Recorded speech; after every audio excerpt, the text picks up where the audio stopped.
19 yanvar Uyghur irqiy qirg'inchilik kunining 2 yilligini xotirlash xalqaro birlashma yig'inining ochilish so'zi.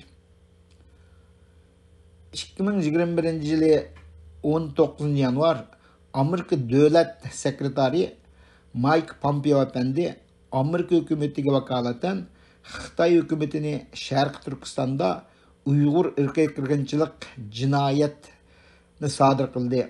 İnsaniyet karşı cinayet ötküzdü deb dunyoga jakaldı. Bunu 70 yıldan beri Şarkı Türkistan'ın müstakillik davasının en önemli neticesi deb qarashga bo'ldi. Amerika'daki dünya boyunca en kudretli devletinin Xitoyni ağır cinayet bilan ayıplaganligi Şarkı Türkistan müstakillik hareketinin yeni bosqichga o'tganligini bildirdi. Bu kunni har yili tantanli xotirlash bizning ulug'vor harakatimiz uchun intayin muhim rol o'ynaydi. Mushu fursatdan foydalanib, men bugungi xotirlash muhokama yig'iniga qatnashgan barliq qarindoshlarga, bo'libmi qahramon lager shoirlariga rahmatimni bildiraman. Buning uchun singdirgan ajringlarga aprin o'qiyman. Hammamizga ma'lum bo'lgandek, Pompeo efendim Trump hukumatiga vakolatan Xitoyni qattiq ayblagandan keyin Biden hukumati Trump hukumatining Xitoyga qarta siyosatini ma'lum darajada davomlashtirdi. Yangidan tayinlangan davlat sekretari Antony Blinken 2021 yili iyulda Xitoy Uyg'urlarga qarshi irqiy qirg'inchilik jinoyatini davomlashtiryapti deb bayonot e'lon qildi. Amerika hukumati Uyg'urlarga munosabatli bir yurish qonunlarni amaliylashtiryapti. Xitoy amaldorlarini jazoladi. Sharq Turkistonda zo'rliqda azan emgakchi ishlatayotgan xalqaro shirkatlarning tijoratlarini chekladi. Xalqaro kishilik huquq qo'g'dash tashkilotlar, masalan, BDT'ga besim ishlatib, Uyg'ur masalasini muvofiq bartaraf qilish uchun ahamiyatli tadbirlarni qo'lladi. 2022 yili iyul qadar Amerikaga agishib Kanada, Angliya, Gollandiya, Litvaniya, Çek, Belgiya, Fransiya, İrlandiya ve Avrupa Parlamenti Xitoyni irqiy qirg'inchilik ve insoniyat qarshi jinoyat o'tkazdi deb qaror qildi. Demak, Xitoyni irqiy qirg'inchilik jinoyat bilan ayblagan davlatlarning soni 10 ga yetdi. 2022 yili 31 avgust BDT'deki vazifesinden ayrılış aldığı tutan kişilik hukuk komiseri Michelle Bachelet Hanım, BDT'de uzun vakit besilip kalan Uyghur kişilik hukuk dokladını resmi aşkarladı.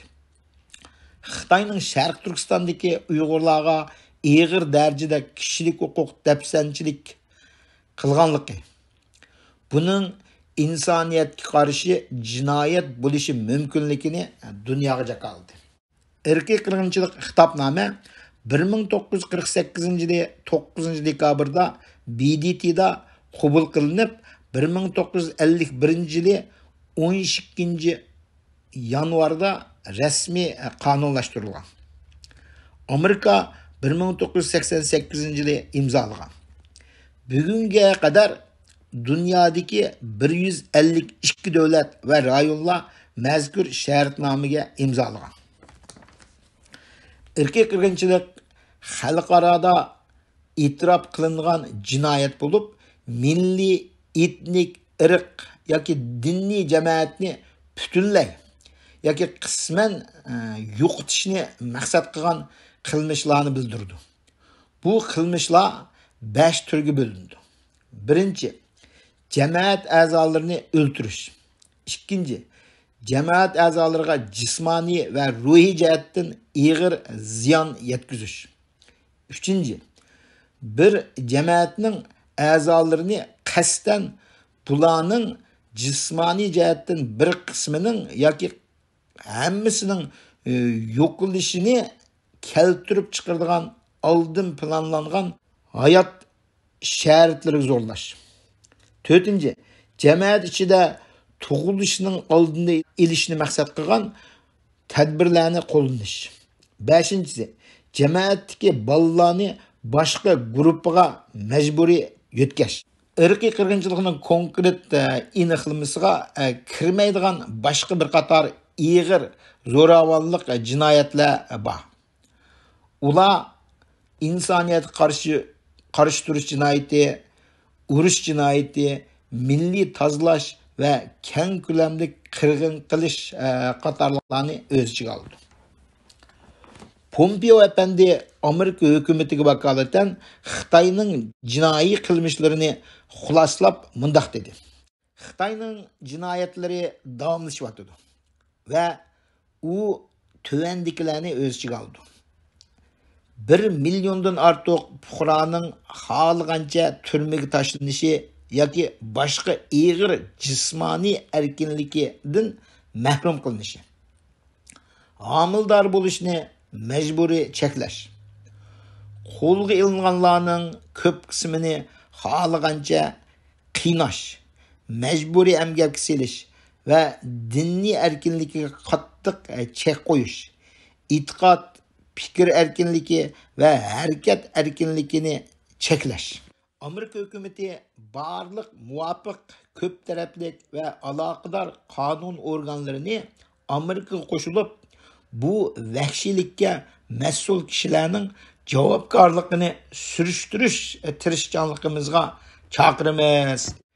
Mening ko'z qarashimcha, Amerika boshchiligidagi demokratik davlatlarning Xitoyni Sharqi Turkistondagi Uyg'ur va boshqa qarindosh millatlar ustida irqiy qirg'inchilik qildi deb jakolaganligi bizning birdan bir chiqish yo'limiz to'liq mustaqillikka erishish ekanligiga derak bergan bo'ldi.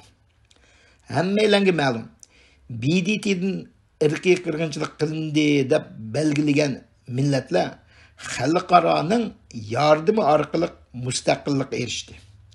Xitoy hukumati bu muhim nuqtani obdan bildiganligi uchun diplomatik, harbiy va iqtisod kuchidan foydalanib, xalqarodagi diktator, xurafiy va nomrod davlatlarni ishga silib, hatto BDT'dagi ma'lum kishilarni qo'lga keltirib, Uyg'urlarning hamma harakatlarini terrorizmga bog'lashtirib, o'zining jinoyatini oqlamoqchi bo'lib kelyapti.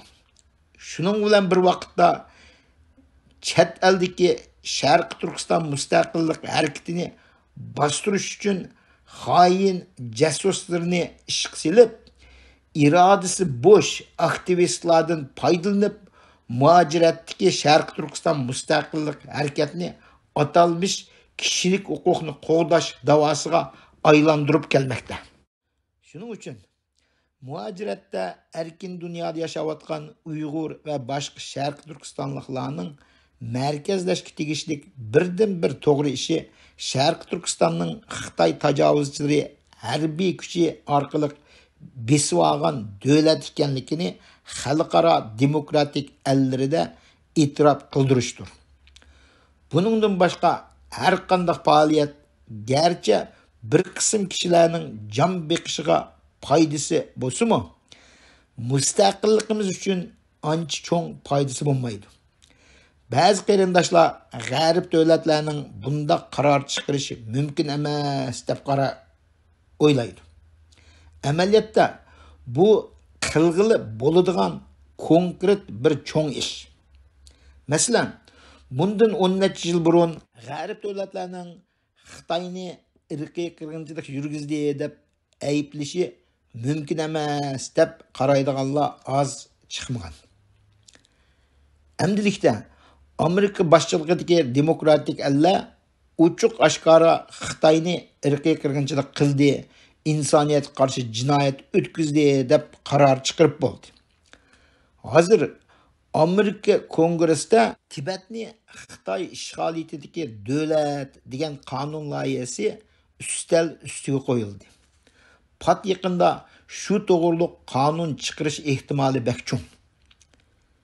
Mening faraz qilishimcha, bir qism kongress a'zolari Sharq Turkiston to'g'riliq Tibetga o'xshash qonun loyihasini o'ttirib qo'yishni o'ylashyapti. Chunki shundoq qilish Amerika davlat manfaatiga mos keladi. Sharq Turkiston, Tibet va Janubiy Mongoliyaning mustaqilligining asliga kelishi butun dunyo xalqining manfaatiga uyg'un keladi. Xitoydan iborat bir yangi natsiy rejimni tarmar qilish butun dunyo xalqining o'rtaq orzusi bo'lib qoldi. Hammalarga ma'lum bo'lgandek, agar Amerika hukumati harakatni boshlasa, boshqa demokratik ellar jazman agishib mangadi. Xuloslab aytganda, biz kuchimizni markazlashtirib, unumi bo'ladigan mustaqillik davoni qilishimiz nihoyat zarur.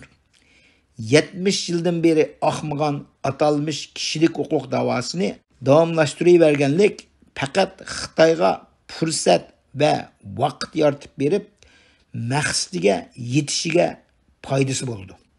Xolos. Hammanglarga rahmat.